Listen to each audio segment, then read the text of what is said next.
And our objective, as always, is to help you become a better investor. Now, we're closing out the week strong, the same way that we always do, which is to answer your finance and investment questions and giving you the right perspective that you can take back to your own personal situation and make the right decision for yourself. And in that process, we hope to impart a lot of lessons that will help you make decisions on your own. I won't always be here.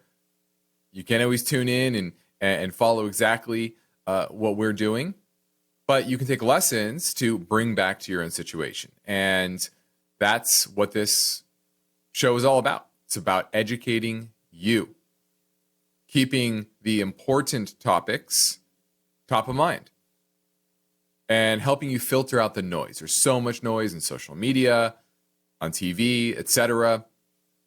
You don't want to be at the whims of CNBC, for example. They're emotional just like the average investor is, and we want you to be unemotional, focusing on the facts based on how the market is, not how the market or how you hope the market to be. So many people invest in that way. They infuse their politics or their views about the future, when in reality it's about what is the future, not what you hope the future to be. So I'm excited to close out this week with you. But first, before I get to all of today's news, I want to highlight our latest InvestTalk Market Madness contest. It's the first one. And instead of brackets, we're pitting companies head-to-head in an epic showdown of market prowess. And you can join the fun by heading over to investtalk.com, downloading your bracket, filling it out using the link provided. And the person who submits the best bracket will win $1,000. So hurry up. You have only until May 17th to submit your predictions. And once again, it is free to enter the InvestTalk Market Madness contest. Now, with that said, we're going to talk about the market performance for today, and it was certainly an eventful Friday. We're going to run down some show topics, but right after we answer our first caller question now. Hi, this is Adrian calling from Texas, and I want your opinion on ticker symbol GPS. That's the gap. It has earnings being announced today, and I wanted your thoughts on if this is a good short-term or long-term investment, 3% yield. Let me know what you think. Thank you so much. All right, looking at the gap, and yeah, this is a name that did well during the 90s, and it was kind of fallen out of fashion to a degree, but it's not just the gap. They own Old Navy, Banana Republic, as well as Athleta, which is an up-and-coming athletic apparel brand. And that's what's really sparked, I think, their growth. Last year, in 2023, they lost 40 cents. For fiscal year 2024, they're expected to make $1.43, however. On a $21 stock, that's not bad. A low to mid-teens multiple, not bad. But going forward, growth is expected to be pretty meager. And if you look at the profitability return on equity, only right around 2%. And its 5-year average is right around 2% as well. If you look at free cash flow, about $1 billion, which is good considering the enterprise value is only $7 billion. So if they can keep the cash flow up, that's pretty nice. Let me go to... Yeah, but this is like an all-time high in cash flow, and you're really betting, I think, on that Athleta brand. It's really what you're trying to do. If you believe in that Athleta brand, then this is the name for you. If you don't, then you might want to invest in something like a Lululemon. Now, I will say the technicals look good. The earnings, the market liked. It was up on this earnings announcement. And if it can maintain these cash flows, I'm going to give this one a thumbs up because that's a very good free cash flow yield, over 10%. I just don't know how durable that brand is, Athleta versus a Lululemon, an Aloe, etc. So I'm going to give it a modest thumbs up, mainly because of that chart. But you're really tying your faith here to that Athleta brand. Now, we have a lot of ground to cover over the next 45 minutes or so, and our main focus point concerns this question. Is it realistic to expect inflation to fall in 2024? We're now almost through the first quarter. We've had some inflation data, some not so good in January, and some fairly good in February. So kind of a mixed bag so far. So we're going to cover whether or not this means there'll be a soft landing in 2024, and does this impact housing market inflation as well? Because ultimately, it's going to impact the Fed cutting or not cutting throughout the year. So we're going to look at that topic. Also, the jobs number came out today, and it beat headline expectations. But the devil, more than any other jobs number in recent memory, is certainly in the details. And we're going to unpack those details. Also, we're going to dig into the areas of the country that, from a job perspective, are booming. Now, let me give you a hint. It's in the Sun Belt region, most of all, but we're going to dig into the details there as well. And then we're going to look at the current equity market run and what that might mean for future return expectations in equities. We also have some voice bank questions. One is on OPRA, OPRA, and SoFi Technologies. And since it's Friday, I'll share a brief highlight of the newest KPP Premium Newsletter around the halfway point of the show. Now, of course, I welcome your finance and investment questions right now on 888-99-CHART. InvestTalk callers make each podcast unique. I was calling about Intel, if it's worth holding on to, or should I sell it? Their questions are curious, Hello. I had saved up around $80,000, and I was wondering what I should do to make it grow. careful, I'm just wondering, is this a value trap? Because it looks like it's gone down quite a bit. concerned, It's taken quite the tumble today. I've been trying to get out of this position for a while. I think I waited too long. and clever. Does seem to be situated in some areas of expanding population. And Justin Klein, Steve Peasley, and now Luke Guerrero are always ready with their unbiased answers. And this is, looks like a classic example of chasing yield. Don't chase the yield. Next 12 months price to earnings is around 30. I just don't see it at this price. Don't forget to call InvestTalk 888-99-CHART.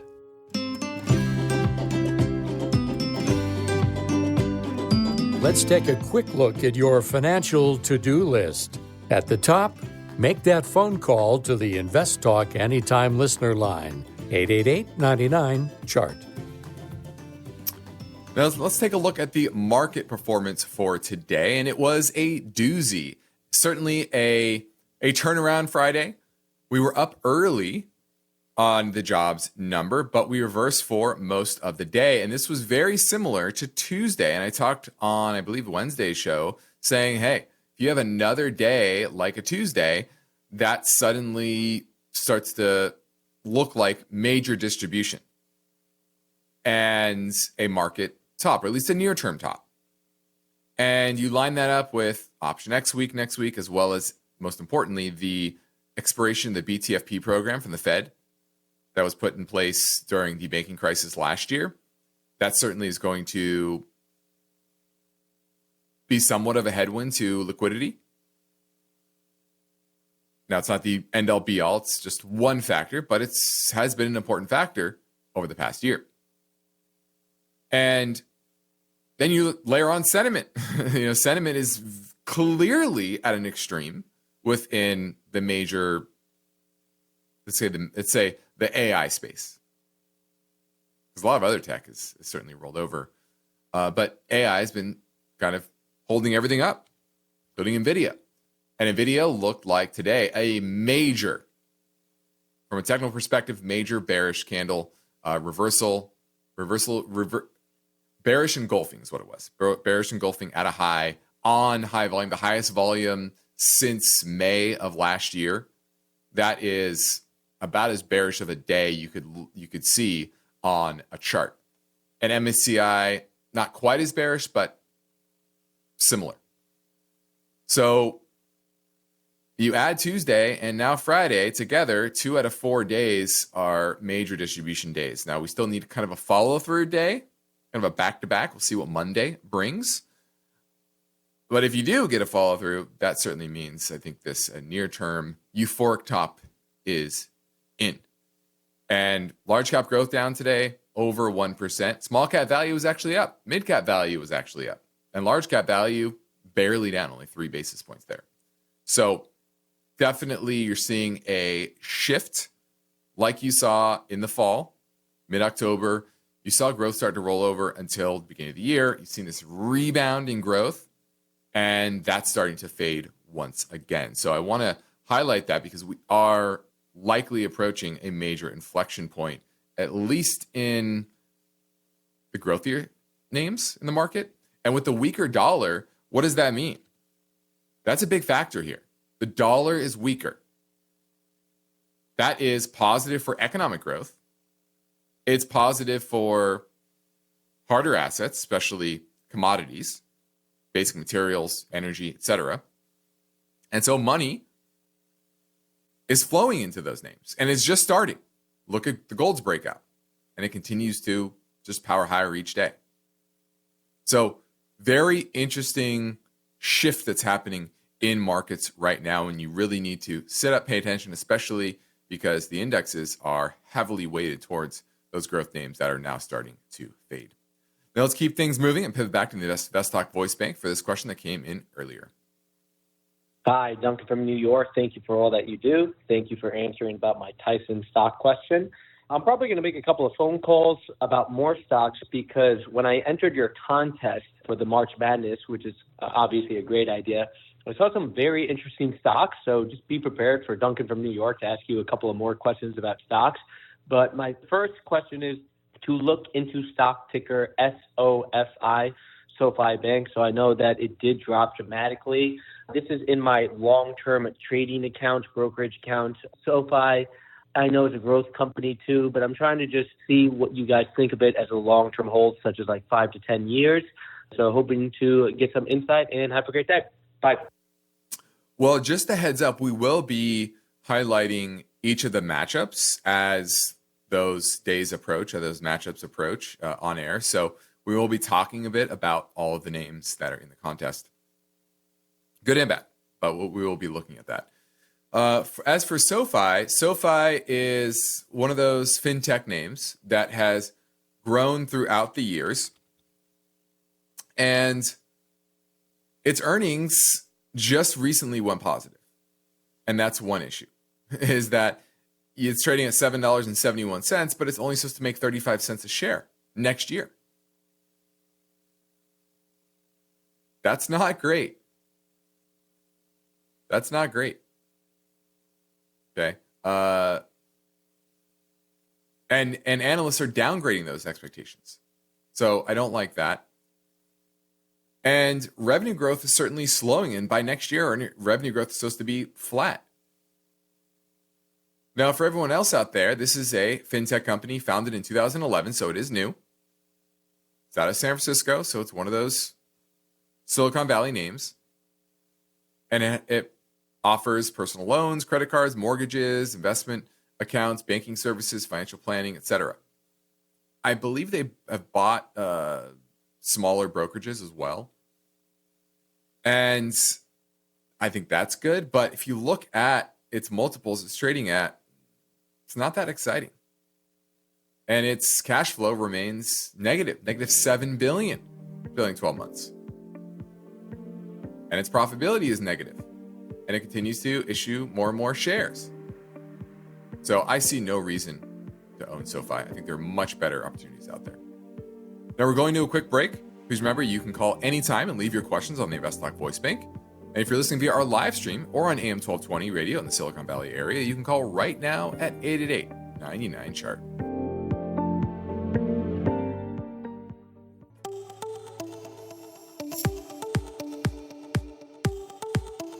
Every investor is working to build a secure financial future.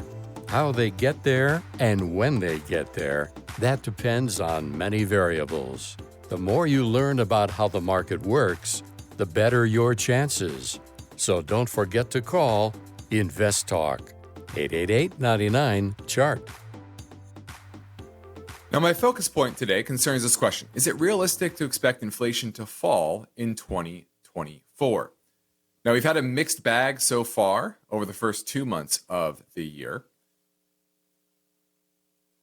More of an accelerating inflationary picture in January and a decelerating one in February. Overall, though, inflation has decelerated dramatically from its peak.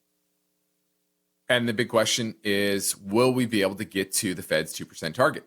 Now, their most watched inflation measure, which is the PCE index, that's the Personal Consumption Expenditures Price Index, it peaked at 7.1% in June of 2022.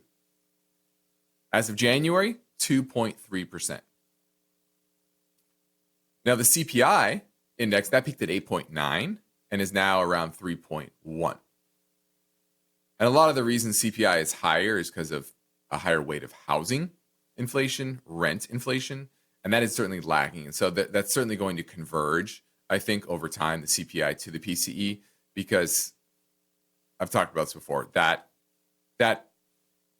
rent inflation number is severely lacking because looking at rents that were signed 11 months ago, for example.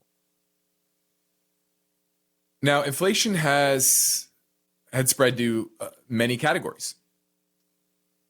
And housing, vehicles, and a few others account for about half of the excess inflation from pre-pandemic levels.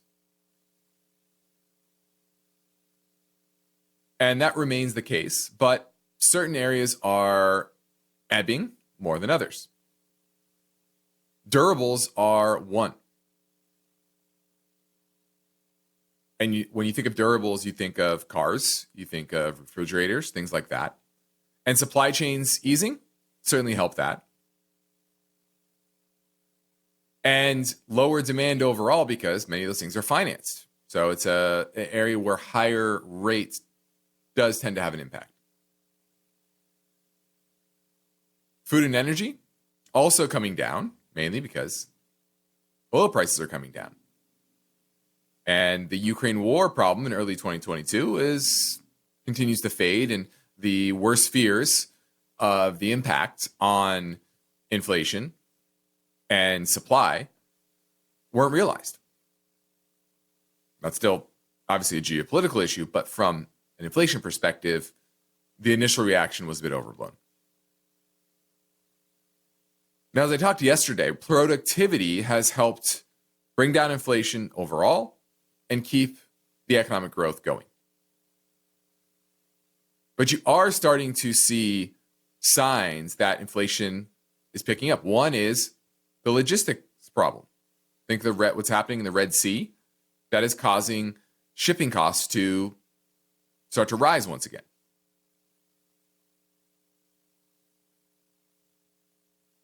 Now, the real question will be is, are we getting a soft landing, a hard landing, or a no landing situation? Now, the jobs number certainly says maybe soft landing. But other data like spending, that's kind of saying no landing. And so I think there's actually a risk here that inflation doesn't ebb the 2%, and that a Fed rate cut is pushed off not just farther out in 2024, but maybe even in 2025. And if there is a rate cut at all in 2024, it might be only one or two versus the 3 that was prognosticated by the Fed near the end of last year, and the 6 that was priced in by the market in late fall.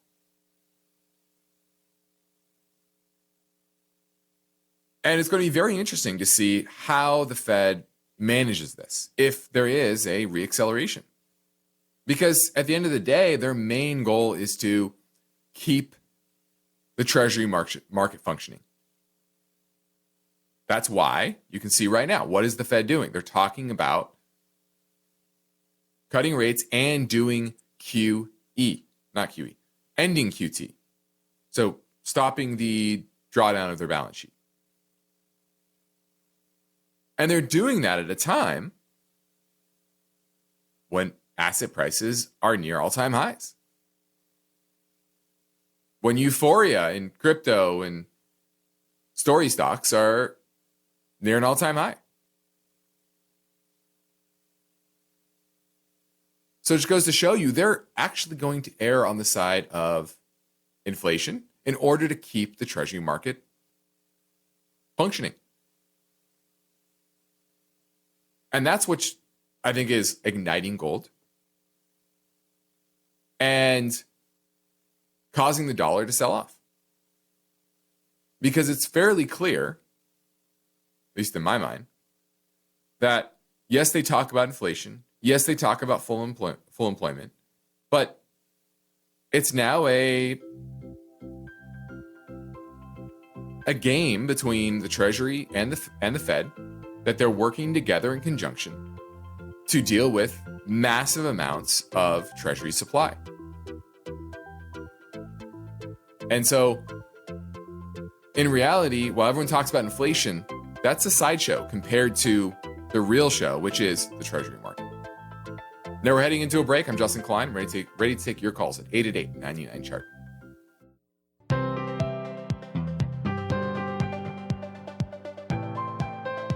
In today's market, more than ever, you need unbiased investing guidance because it can help you achieve financial freedom.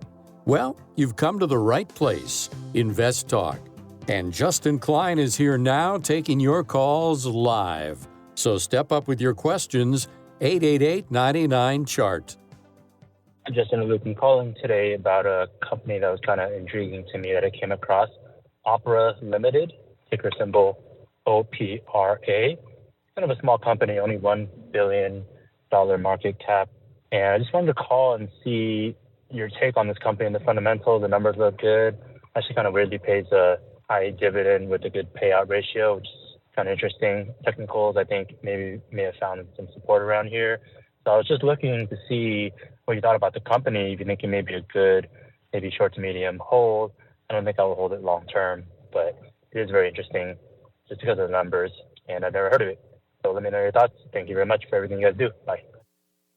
All right, this is an internet brand, OPRA Limited, and they're out of Norway. I've actually downloaded their browsers before, and that's what their main business is: Opera Mini, Opera Browser for Android and iOS and computers.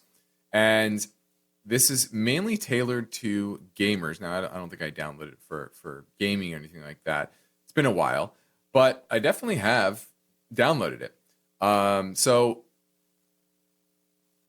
it's tailored for crypto enthusiasts, so that's interesting. That's probably one of the reasons why it has such fandom. And I kind of like it, even though, I'm not a huge crypto fan. Not to say I think it has its place, but I digress. Let's just say that. But Opera itself as a business is pretty good. $76 million in free cash flow on a enterprise value of $1.18 billion. They have pretty much no debt. So that's about a 7% free cash flow yield. Pretty good. For a company, earnings are up and down, but they're still growing, and revenue growth is in the mid-teens. I like that. And they're buying back shares. They're paying that dividend. Now, it isn't a quarterly dividend. It's a Norwegian company. This happens with a lot of foreign companies. They pay either annually or semi-annually as opposed to quarterly. So understand that. But it's a 5% dividend yield on a billion-dollar company. That small cap name, that, like you said, is pretty rare. But they're doing good things with their cash flow. Smart things. They're not just issuing a bunch of shares and running a unprofitable business just to get growth. They're in a growth area. The technicals are starting to improve. I like that. Return equity right on 20%. I like that. I'm going to give this one a thumbs up. I like that it's focusing on a couple niches, right? Talking about crypto and gaming. Those are obviously popular. So I'm going to give OPRA, OPRA, a thumbs up. Now, the KPP Premium Newsletter is finished today and will be distributed to subscribers tomorrow morning. In the market conditions section, we talk about how Friday was a market sell-off as investors digested the latest employment report, and NVIDIA, among other high-flying tech stocks, slipped down over 5% for NVIDIA. Despite the week, it did climb more than 6% and is up over $1 trillion since the beginning of the year. The broad pullback in stocks could be indicative of an overextended rally, pointing to potential overvaluation concerns among investors. The Dow Jones Industrial Average dropped 68 points. S&P was down 0.6%, and the Nasdaq was down 1.2%. All three indexes down on the week. The labor market totaled 275,000 jobs added in the month of February, above forecasts of 198. However, unemployment rate was higher than expected, 3.9%. Wage inflation moderated, and previous months were revised lower. The SEC has unveiled the rules demanding companies' disclosures on climate risks, signaling a moderated shift towards incorporating environmental considerations into corporate reports. And we dig even further in the market commentary section of the newsletter. In the stock ideas section, we highlight a leading food delivery platform that went public in 2020, experienced substantial growth during COVID pandemic as demand for food delivery service surged. However, the company faces challenges as intense competition, regulatory concerns, and risks of customer retention as dining restrictions ease. Now, it needs to hold support. Otherwise, we'd like to see it come back until around the $100 range before looking at buying. We also look at an independent energy company engaged in exploration, development, and production of oil, natural gas, and natural gas liquids. It's focused on the Permian Basin, Eagle Ford, Shale, and Bakken regions. And we'd like to see momentum pick up before adding to the portfolio, but we still see positive aspects to their chart as well as their fundamentals. Now, there's a good deal of valuable information in the KPP Premium Newsletter when you subscribe at InvestTalk.com. And you'll get it every Saturday morning in your inbox. Now, let's touch a bit on that jobs number. Let's dig into the details. As I just said, 275,000 jobs created in February, exceeding the 198,000 economists had expected. But unemployment ticked up 3.9%. Wage growth slowed. And January was sharply revised lower from 353,000 jobs created. That was a gangbuster, booming report. The actual number, 229,000. So if you subtract out that from the beat, we actually missed pretty dramatically. And in fact, full-time workers are falling. So the jobs market, I think, is clear. It's no longer modestly strong. I would say it's modestly weak. It's pretty clear. Average hourly earnings, 0.1% from the previous month, below what Wall Street expected, which was a growth of 0.2%. And significantly slower than January at 0.5%. So once again, the devil here is in the details. Over the past year, the U.S. economy has added an average 230,000 jobs a month. But mainly that is immigration. Foreign-born workers over the past year have added 1.5 million jobs, whereas native-born Americans fell 881,000. Now, you might look at that and say, oh, they're coming in and taking a lot of jobs. That's partially true, but a big part of that actually is boomers. Demographics, right? The boomer generation, they tend to be less often immigrants, more native born. And immigrants tend to be younger. And a lot of those boomers are retiring. continue to retire. Now, employers across healthcare, government, and food services led the gains in February. But once again, the cyclical parts of the economy continued to not do so hot. So that was the job picture for the month of February. And that is why gold broke out. It's why the dollar broke down. And why the odds of a Fed rate cut have been moved up to June. Let me pull up that data here. It's pretty clear, and Jerome Powell even said in his recent testimony, March, no rate cut. But there's now a 30% chance there'll be a rate cut in May, but the best chance will be in June. 53% chance there'll be one cut by June, and 17% chance there'll be two cuts by June. And that's where things are kind of coalescing around that mid-year first Fed rate cut. And the job market certainly, as of late, confirms that. Now let's swing back to the InvestTalk voice bank for a question that came in earlier on 888-99 chart.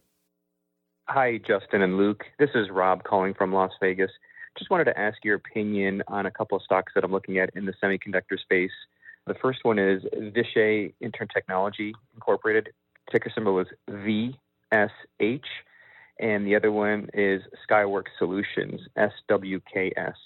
I'm interested in adding one of these two into my portfolio and just wanted to get your opinion on either of them. Thanks a lot. Bye-bye. Well, this is pretty simple. Skyworks is one of our favorite value plays within the semiconductor space. We've owned it for a number of months now. We've been picking it up kind of sub 100 for clients. Now it's at 106 and change, down a little bit today. But historically, Skyworks is one of the most consistent, maybe not highest growth, but most consistent from a profitability perspective, semiconductor companies in the world. And they make chips that go into handsets. They have pretty much no debt on their balance sheet. Trading an enterprise value to EBITDA around 11. Modestly undervalued. Its 5-year return on equity is around 23% on average. Right now it's around 15, so lower than average, but I think there's room for reversion to the mean. I mean, positive reversion. 2.5% dividend yield, and they certainly can pay that and likely will continue to increase it. And they've been buying back shares over the last 5 years from 170,000 shares outstanding to 160,000. Sorry, 170 million shares outstanding to 160 million shares outstanding. So it's a good capital allocator, great business. Technicals are modestly bullish. I'm picking Skyworks over VSH. Thanks for the call. Now on Fridays, we generally make time for a quick rundown of some key benchmarks. The 2-year yield, 4.48%. For perspective, last week it was at 4.53, so down a little bit on that weaker jobs report and weaker economic reports more generally. The PMI yesterday, for example. The 10-year yield, 4.07%, down from 4.18% last week. Gold, $21.77 an ounce, an all-time high. Last week it was at $2,083 an ounce, so up nearly $100 an ounce this week. Clear breakout in gold. Probably needs a little consolidation, a little overbought here, but pullbacks still seem like they should be bought, and the price will go higher in time. Silver, $24.32 an ounce.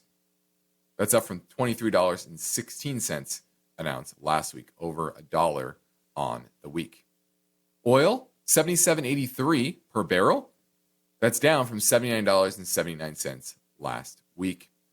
And gasoline prices, national average, $3.40, up from $3.33 last week. Here in California, $4.86 per gallon. Last week was at $4.76, so it ticked up there.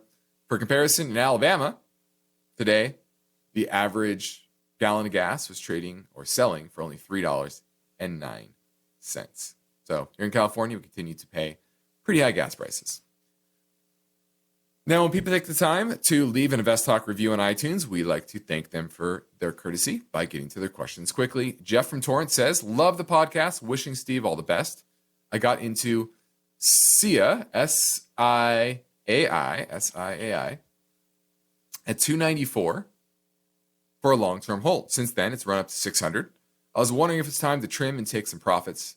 How do the technicals look? It's about 6% of my portfolio. This is in the transportation business. It provides less than truckload, non-asset truckload, expedited, and logistics services across the United States. And these trucking companies have been doing very well. Let me look at a longer-term chart here. I will say the last few days, bearish, absolutely bearish. So certainly drastically overbought. Pre-pandemic, it was not nearly this profitable. It's extremely extended from all its major moving averages. I have no problem with the company, but at 45 times earnings, I'm not paying that much for a trucking company. I would at least trim this in half, get it down to 3% of your portfolio, and I would probably reduce it even more than that. So this is absolutely a great time to be trimming your position in a big way. Thanks for the call. Now let's squeeze in one more question now. Hey, I had a question for the show. I was looking into purchasing IAU. It's an iShares Gold Trust to try to get a gold play going. I'm trying to understand this. Love the show. If I could get your analysis on this, greatly appreciate it. This is James from Georgia. This is very simple. This is what we would call paper gold. You are buying into a fund that buys future contracts in gold. Kind of similar to a GLD. And I believe, let me see here. Yeah, I believe IAU has a lower expense ratio, 25 basis points versus GLD is 40 basis points. Yeah, so same type of vehicle, but lower expenses. So if I'm picking one or the other, I'd go IAU. Nothing wrong with holding this. This is also at an all-time high. So thumbs up on IAU. Now, this is InvestTalk. I'm Justin Klein. We have one goal here each and every weekday. That's to help you achieve your own version of financial freedom. And our work continues after this final break. So if you're going to call, you want to do that right now at 888-99-CHART. Got a question for Steve or Justin? Hi, this is Rick from Hawaii. What are your thoughts on writing put options? My wife has a rollover 401k from a previous employer. What's your question? And I'm just wondering how you're able to predict these market reversals. Right now, they've been under pressure. I think that buying opportunity is being set up. IPOs are there for the vast majority of them to extract capital, extract money from the novice individual investor. Here's Ken in Texas. Hey, Steve. I got a lazy boy recliner that I love and my wife loves, and my son makes fun of me for buying because I'm 70 years old. But do you own it or looking to buy it? Now is a good time to call InvestTalk. 888-99-CHART.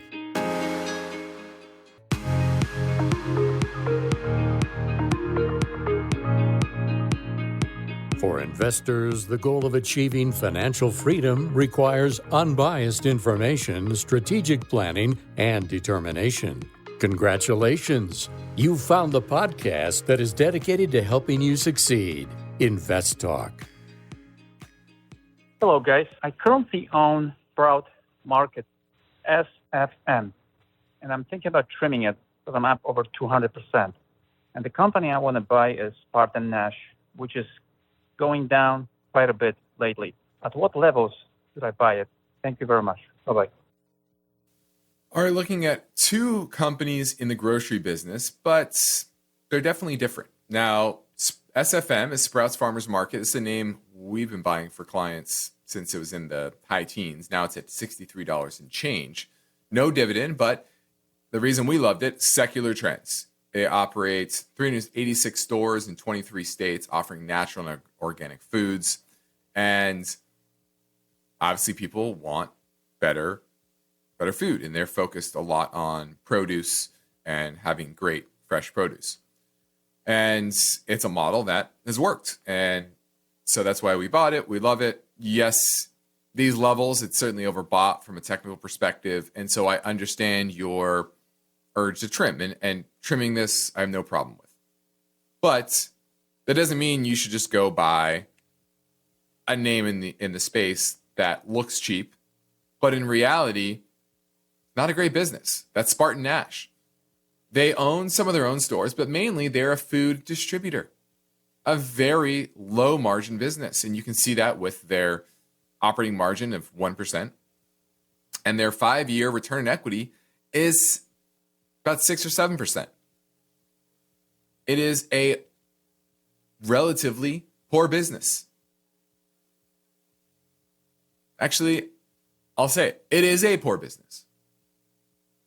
So it might look cheap, cheaper than, say, Sprouts on a multiple basis, but this is a company whose stock chart has gone nowhere, been in a big range since basically 2006. Yeah, it's paid a dividend, get a 4% dividend, but you can do much better with your money. And they have a good amount of debt on their balance sheet, which I don't like, which means that dividend could certainly be in jeopardy. So trimming Sprouts, I have no issue with, but not to buy SpartanNash. Thanks for the call. Now, lastly, let's talk about where the job strength in the country is and where it shifted. 4 years ago, the West led all other regions in job growth. And salaries in major cities demanded a premium to those in smaller cities. But that has shifted as more and more people move out of those large, expensive cities and move elsewhere. 3 years ago, jobs in New York City commanded a 19% premium over the national median. Today, that's down to 14%. In 2021, Lincoln, Nebraska, workers were paid on average about 6% lower than the nation. Now it's only 3%. And a big part of this is remote work. People are picking up and moving their salaries elsewhere to states with lower taxes and cheaper costs of living. And both companies and individuals are priced out of the Bay Area.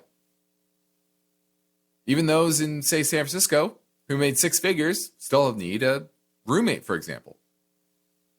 And a recent study by CBRE, looking at 500 different U.S. companies that relocated headquarters in the past 6 years, found that a third of them left San Francisco, Los Angeles, or New York City areas, finding lower taxes and better business climates. And these are mostly tech companies, also manufacturing, also financial services, but mainly tech. Now, before the pandemic, employment in the West was growing about 2.3% per year, the highest in the nation. But now it's only 1.4% between May of 2022 and May of last year. The Sun Belt is the fastest, growing 2.4%. Places like Phoenix, Arizona. Places like Orlando, Florida. Places like North Carolina. And I don't think this is going to change. This is a long-term trend. We're post the pandemic. We're 4 years out, right? And it's pretty clear that these trends are going to remain in place. And if you own a home in those expensive markets, there's going to be natural pressure downward. As vice versa, if you live in cheaper regions of the country, there's going to be natural migration out of those large cities because people can, and people are, people will.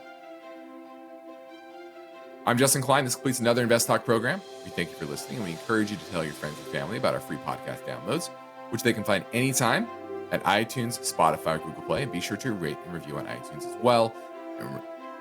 And remember to tell your friends about the Market Madness contest. It's free to enter for a chance to win $1,000. Learn more at InvestTalk.com. Independent thinking, shared success. This is InvestTalk. Enjoy your weekend.